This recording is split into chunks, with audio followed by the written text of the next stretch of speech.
Halos kadalasan ng nade-demonetize guys ang mga kapwa natin.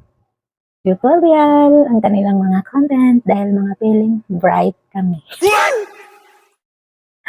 Alam mo, ang daming nade-demonetize na nag-tutorial about sa mag-flex na mga kung anong mga bagay ang nilalagay ni Mita sa kanilang mga Facebook account. Ayan guys.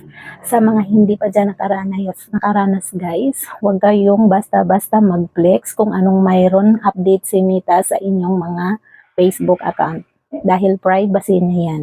Dahil hindi lahat ng Facebook account ay same sa lahat ng gumagamit ng Facebook. Dahil ang ibang mga kapwa content creator, mayroon silang mga bagay na wala sa iba. Mayroon din akong sa aking Facebook na wala sa iba. So, hindi natin kailangang i-flex kung anong mayroong update or mayroong nadagdag sa ating mga account guys.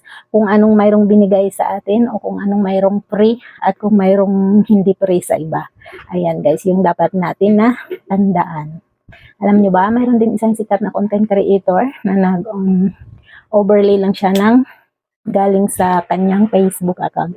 Pero na-demonetize siya guys dahil nilabag niya yung privacy ni Mita. Ayan. Kaya tayo mga content creator, mag-ingat-ingat tayo. Lalo na sa mga baguhan dyan na gustong-gustong mag-monetize at makasahod na dito.